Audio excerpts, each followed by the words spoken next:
On June 18, 1815, near the Belgian village of Waterloo, Napoleon Bonaparte positioned around 72,000 troops opposite a coalition army of roughly 68,000 men under the Duke of Wellington. On paper, it was a balanced field. Napoleon had rebuilt his army and was ready to break the coalition lines. But the math of the battlefield was already compromised. If you look at this 1815 map of the region, you can see the problem. Gebhard-Leiberacht von Blücher was marching from the east with 50,000 Prussian troops. Napoleon knew they were out there. The entire battle hinged on defeating Wellington before Blücher could cross that distance.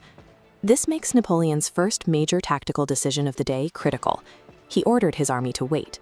Heavy rain the night before left the ground thoroughly soaked, and he wanted the late morning sun to dry the mud before launching his assault.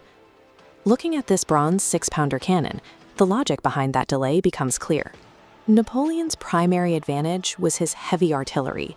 Those solid wooden wheels and massive bronze barrels would sink deep into wet earth, making them impossible to reposition during combat.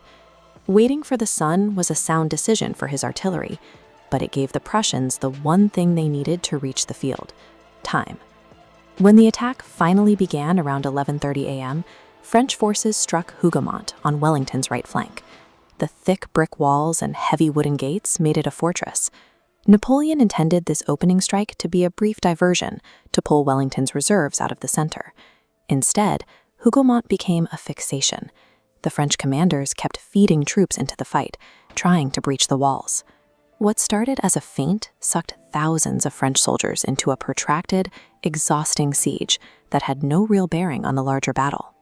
A localized distraction mutated into a massive, uncontrolled drain on French manpower, tying down resources Napoleon would desperately need later. Meanwhile, the main French infantry assault pushed uphill toward the center of the Allied line. Wellington had hidden his troops behind the ridge. As the tightly packed French columns crested the hill, British infantry stood up and fired directly into them at close range. The French momentum shattered.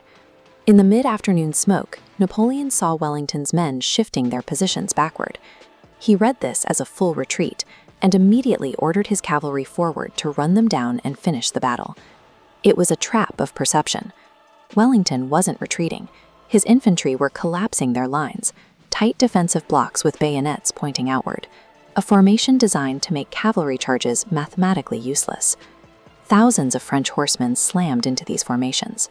Without infantry to break the bayonet walls, the riders were forced to circle the unbroken blocks for hours, taking heavy casualties.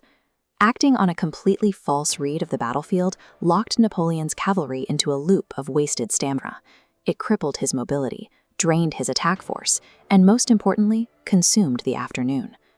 Around 4:30 p.m., the horizon finally shifted. Blücher's Prussian forces arrived on the eastern edge of the battlefield. Napoleon was suddenly forced to defend in two directions. He had to pull troops away from his main assault to block the Prussians. His lines stretched thin. Orders took longer to deliver, and coordination across the army began to break down. The math had finally caught up. The hours spent waiting for the mud to dry, combined with the massive infantry and cavalry drains, placed Napoleon in a vice. He was out of time and out of position. He had one final option. He committed the Imperial Guard, his elite, undefeated reserve force. If they could break Wellington's center, the French army might still survive the day. They marched forward under heavy fire and pushed the defenders back. The Allied line bent, but it held. Reinforcements poured concentrated musket fire into the Guard's ranks. The advance slowed. Then they stopped. And then they retreated. The sight of the Imperial Guard falling back shattered the French army. Panic became a contagion. In minutes, tactical units dissolved into a disorganized rout. At that exact moment, the Prussian forces crushed the eastern flank. The remnants of the French army were squeezed from multiple directions, trapped in an encirclement they could no longer fight off. The failure of the final charge was the result of a compounding chain of mistimed decisions. By the time the Imperial Guard stepped forward, hours of lost control had already rendered Napoleon's power useless.